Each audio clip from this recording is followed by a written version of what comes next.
it's Madison. Thanks for joining me in this faithful home.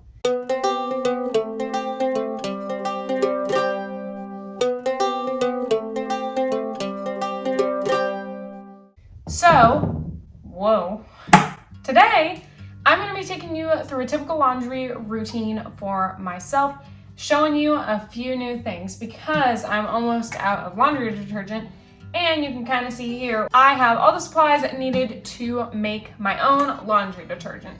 Now, if you have been following me for quite a while, you would know that I switched over to making my own laundry detergent back in October of 2019, so it's been like 9-ish months since we have switched to homemade laundry detergent, and I have been loving it, but I am going to tweak the recipe just a little bit from what we originally used.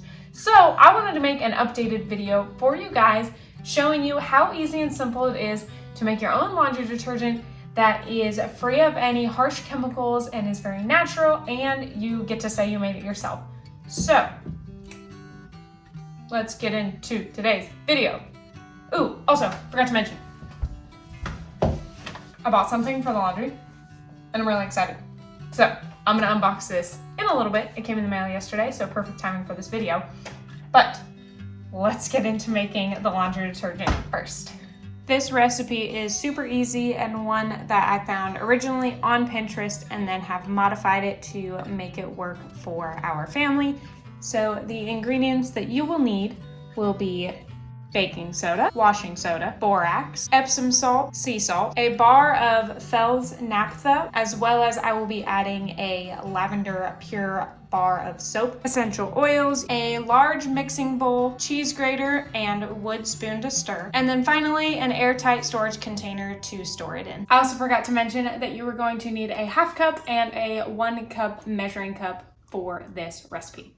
Now, the first step in the process is going to be grating the bars of soap into the container. I am simply using a cheese grater here. Make sure if you have little ones around that they don't accidentally pick this up and try to eat it because it does look like cheese. But you want to just simply grate the entire bar into the bowl. You could also use a food processor if you want to make this really quick and fine. But I'm going to choose to leave these in a larger, flakier size, so using a cheese grater is easy enough, plus it gives your arms a little bit of a workout.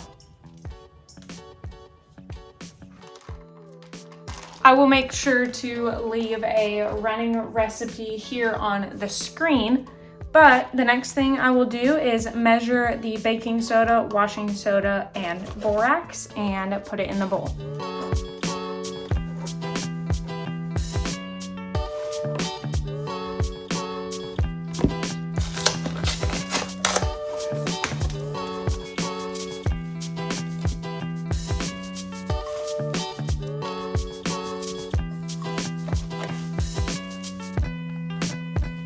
Next, we are going to take the Celtic sea salt, and we need 1/2 cup, but I'm going to actually measure it into the full cup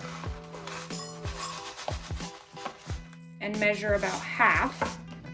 That way I can take my Young Living essential oils in lavender and drop them straight into the measuring cup. That way I can blend all the essential oils into here and it'll more evenly distribute them into the recipe.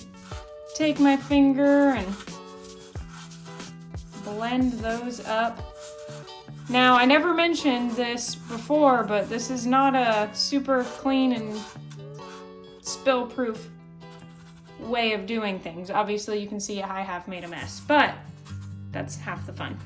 I'm gonna set this aside for a little bit while we get the Epsom salt, and then we will add that last. I will be using the rest of the lavender Epsom salt that I have on hand because lavender is the theme of this mix, but regular Epsom salt will work just fine. So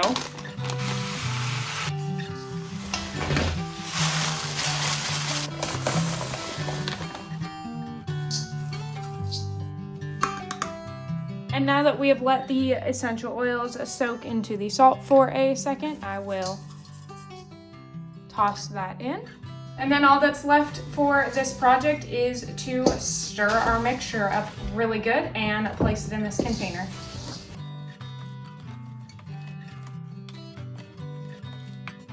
What I normally will do is when I'm getting low, like you see here, I will make the new mixture, but I will also take the old mixture out and dump it into the new one. That way everything is mixed, old and new, because it's not really old.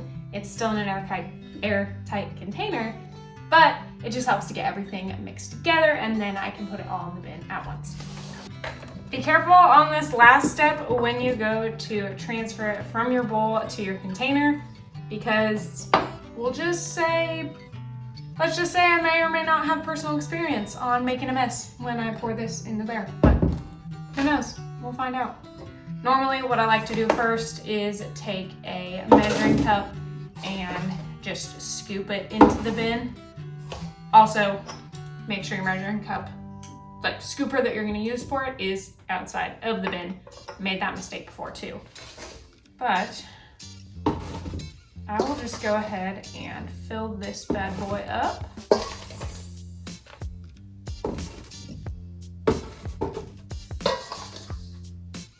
And then once I get closer to the end, I'm usually more of a risky taker, so I will pour it.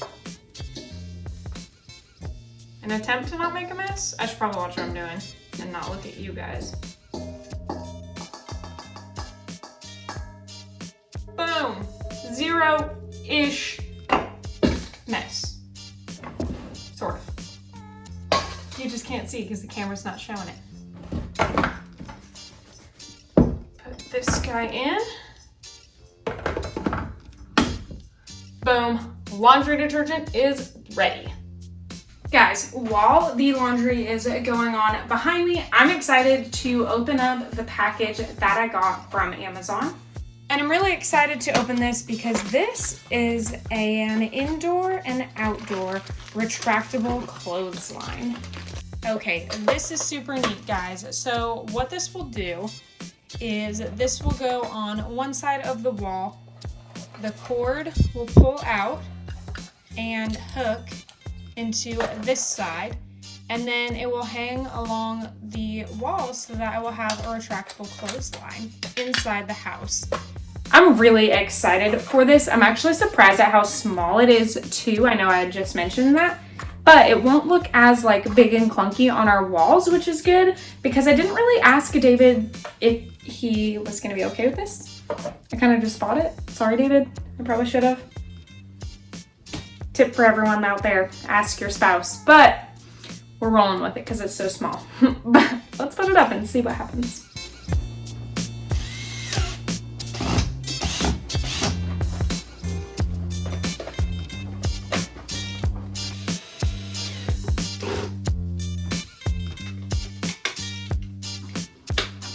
Excuse the noise in the background when the washer kicks back on, but I'm gonna try to show you how this clothesline works.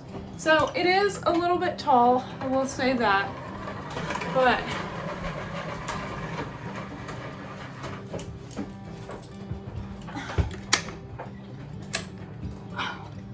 got it. Okay, so basically I cannot be in the frame with it. It clips up there and you can see the cord running all the way to this side. Right, so then you come over here and you turn this into lock. And then it makes a clothes hanger. So if I back up, probably still not be able to see it, but that's okay. See if you can get the concept now. You can see the cord running all the way across to that side, and then boom, instant clothesline. So I'm really excited to start utilizing the clothes hanger because our dryer is probably going to crap out here soon, which is unfortunate, but it's old, so it's understandable. Again, sorry that you probably can't even hear any of what I'm saying because of the washer. But nonetheless, once that load is done, I will be able to hang dry a bunch of our stuff and save a little bit of money on electricity and hopefully preserve the life of our dryer because it's gonna crap out. So, well, I'll check back with you here in a little bit once the load is done. And cue next day. So you may be wondering what the heck just happened. I was in the middle of a conversation and then all of a sudden, boom, cut to a new outfit and new day, which I guess you don't really know that it's a new day except for the fact that I'm telling you it is. So the laundry was almost done and I was going to finish showing you my clothesline that I just installed, which obviously I'm still going to show you now, but David and I decided to go to the water park. So it's a new day. I just did another load of laundry so that I could show you guys how I'm using this. And yeah, so let's, we're gonna pick back up right where we left off.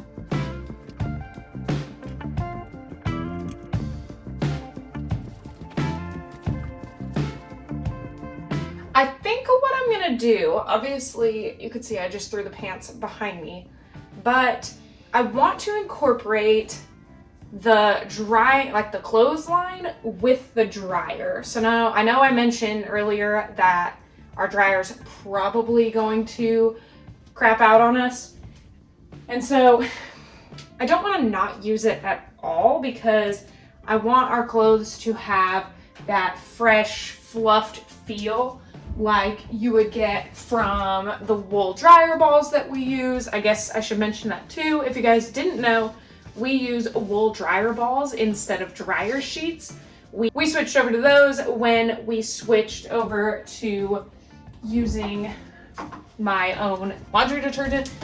And so I kind of want to use both still. And so now I need to figure out the process of still using the drying rack for most of it, and then maybe, I don't know if this may be crazy. I feel like I'm just talking you through this, or talking myself through this, but I'm thinking like they can mostly be dried here.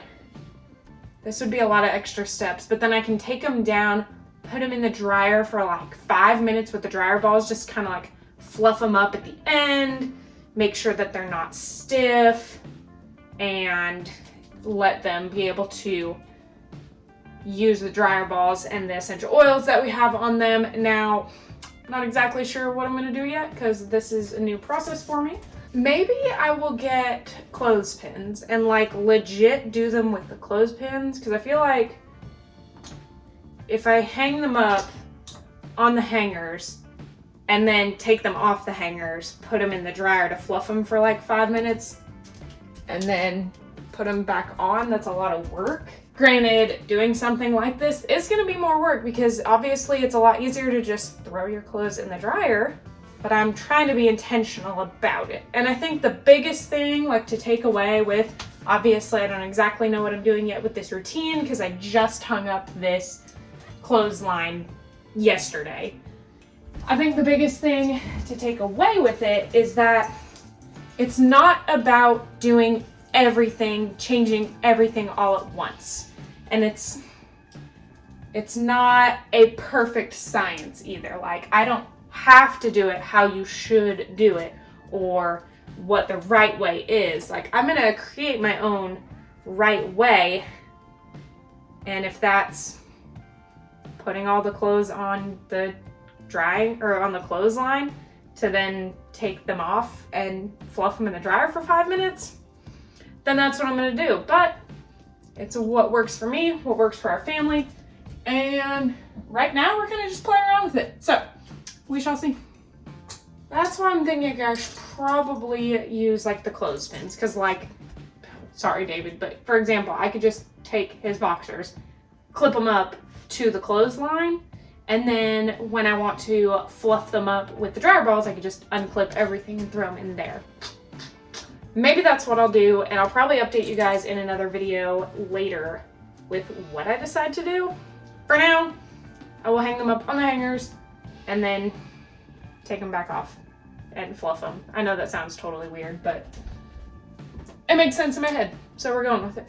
I think another thing that I should mention too with this system, which again, don't know exactly what I'm doing with it yet, is that if you're gonna do this, you probably should already have a routine down of how you're doing laundry, because like, obviously this is not the most effective way to do like 12 loads of laundry at once. But if you're doing like one load of laundry every other day, or you have a system in place to where like you're not gonna get crazy bombarded with laundry, then maybe it'll work. I don't know. Comment down below if you have a clothesline and you use it, because I'm curious what your routine is for it. Do you only do it on the clothesline? Do you fluff them up in the dryer? How do you make sure that your clothes aren't getting like stiff? Let me know. I'm curious, because obviously I don't exactly know what I'm doing yet, but we're making it work somehow, right? I figured a trial and error with you guys on this channel would be kind of fun.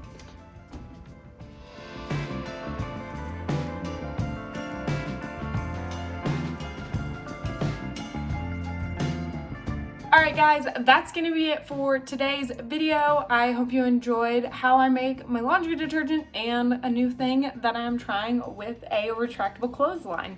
So if you liked this video, make sure to give it a thumbs up. And don't forget to comment down below whether or not you use a clothesline or you use the conventional dryer method for your laundry. If you are new to my channel, I would love for you to hit that subscribe button so you feel welcomed into this faithful home with me. I make videos every Wednesday and Saturday at 3 p.m. Eastern, and I will check back with you in another video soon. Bye, guys!